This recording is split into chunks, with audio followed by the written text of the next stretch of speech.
He woke up inside a broken train. Blood smeared the windows. Outside, everything was silent. No announcements. No passengers.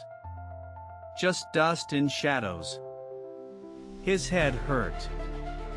He couldn't remember boarding the train. Only flashes running, screaming, doors closing. And the terrible sound of something chewing flesh. He stepped onto the station platform. No signs of life. Luggage scattered everywhere. A child's toy lay in the middle, motionless and stained. The exit tunnel was blocked. So he climbed the stairs, slowly, heart pounding. Each step echoed into the darkness above. At street level, the city was dead. Cars stood frozen. Buildings hollowed. Doors wide open. No people. But the smell remained: blood, rot, smoke. He called out. "Hello?" Nothing answered. Only the wind. He wasn't sure which was worse, no sound or the wrong kind of reply. He moved carefully, avoiding broken glass and open doorways. He didn't know what waited inside. He only knew it was hungry. In a diner, the food was untouched. Chairs still pulled out. A waitress's notepad still on the counter. He took a water bottle. Something moved outside. He ducked. A figure limped across the street. Pale skin. Torn face. Jaw hanging loosely. One shoe missing. He backed into the kitchen and grabbed a knife. The thing stopped walking. It sniffed the air. Then turned toward the diner. He hid behind the freezer. The door creaked open. Heavy breathing. A footstep. Then another. Then silence. Then, a scream far away. The creature turned and left, chasing the sound. He peeked out and saw two more walking the other direction. It was spreading. He left through the back alley. Graffiti covered the walls, they're everywhere. Don't get bitten. Trust no one. A body lay on the pavement. Half eaten. Still twitching. He turned away. But its eyes suddenly opened. Milky. Wrong. It reached out. He ran. Fast. Around corners. Past ruined stores and shattered windows. The dead were slow, but always close behind. He found an apartment complex. Door unlocked. He slammed it shut behind him and blocked it with a chair. For now, he was safe. Inside was quiet. A faint ticking clock on the wall. Blood smeared across the elevator. He took the stairs. On the third floor, one door was sealed with boards. Sick inside was scratched onto it. He didn't stop. He kept climbing. On the rooftop, the view was terrifying. Fires burned across the city. Black smoke in the sky. And figures wandering below like ants. He saw movement on another rooftop. Someone alive. A man waving. Then an infected climbed up behind him and pulled him down screaming. He ducked away. He couldn't help. Not yet. He needed a weapon. A car. A map. Anything to get out of this place. Downstairs, he searched apartments. One had canned food. Another had a shotgun. But it was empty. Only 2 shells in a drawer. A photograph sat on a nightstand. A family of 4. Smiling. He flipped it over. "Don't forget us." His hands shook. He took the shells and the food. He didn't want to stay. The smell of death was getting stronger. Outside, he found a bike. Tires flat, but rideable. He pushed it down the road, ready to jump on if chased.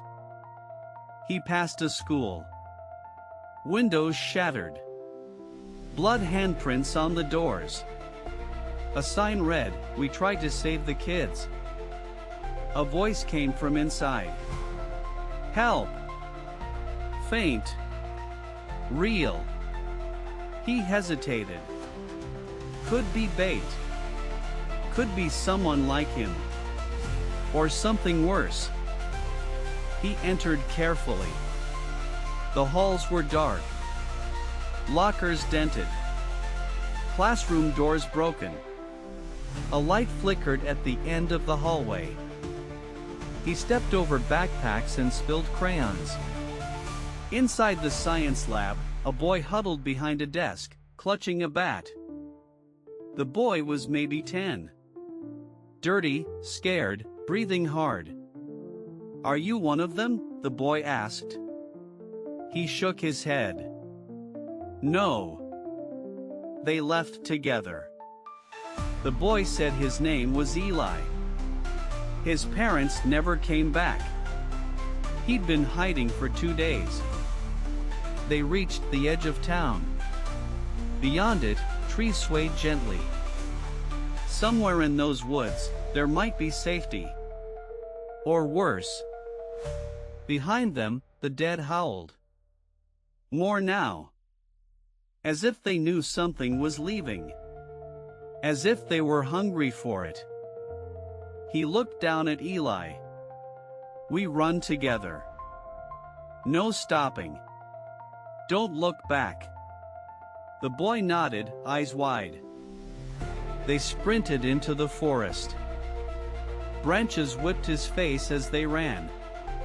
Roots threatened to trip him. But he kept going. The moans behind them were getting closer. They found a broken fence, squeezed through it, and stumbled into an overgrown backyard. A garden hose hung like a noose. The house was abandoned. Windows shattered. But it had a basement. He led Eli inside and shut the door behind them quietly. It smelled of damp earth and old meat. They listened. Nothing above. Nothing below. Just the sound of their breathing and a dripping pipe. They found candles, a box of cereal, and a small radio. He tried turning it on, but all he heard was static. He gave Eli food, then checked the shotgun. 2 shells. Not enough. But better than nothing. He placed it within reach. Outside, footsteps. Not dragging. Fast. Human. He peeked through a slit in the boarded window. A woman ran past, followed by 4 infected. She didn't scream. Just ran like death was inches away. She didn't look back. The infected didn't stop. Neither did she.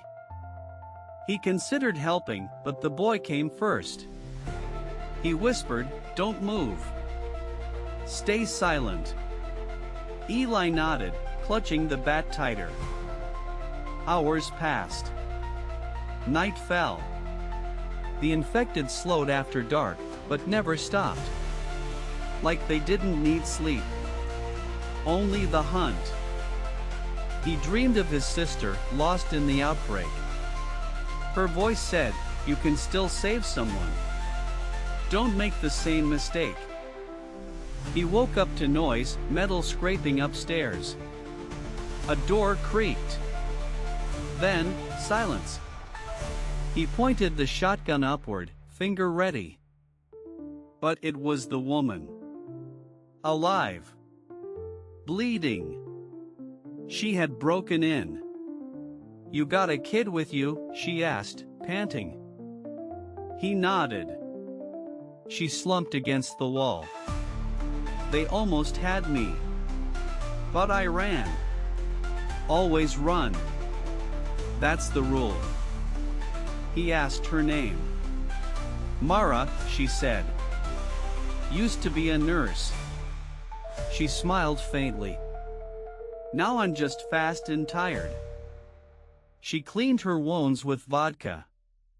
Shared a protein bar. Then looked at Eli. Poor kid. Seen too much. Still alive though.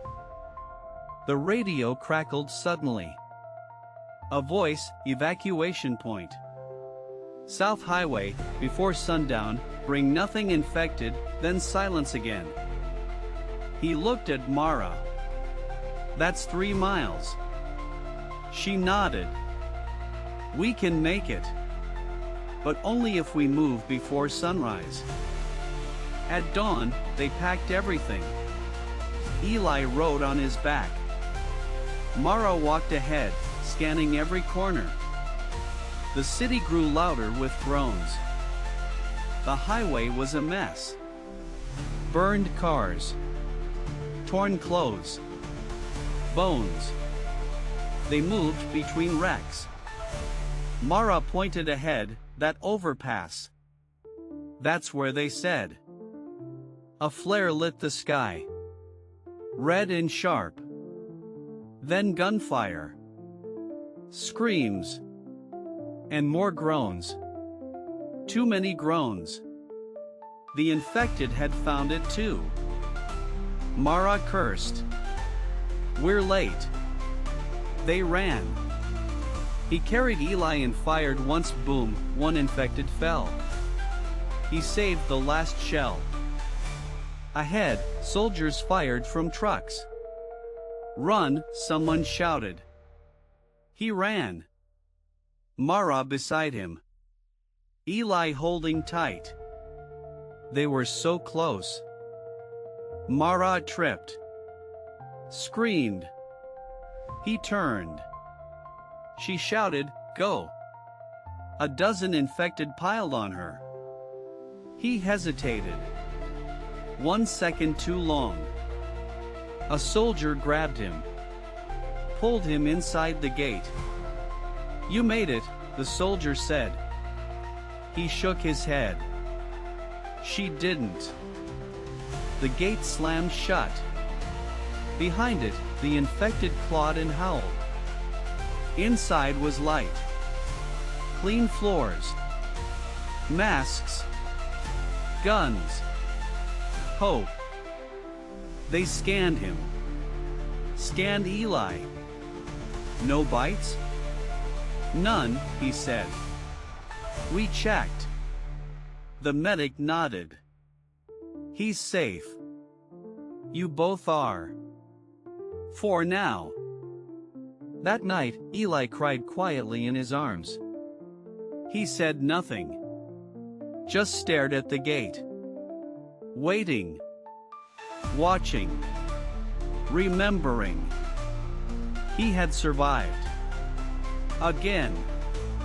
But not whole. Never whole. In this world, you didn't keep everything. Just what you could carry.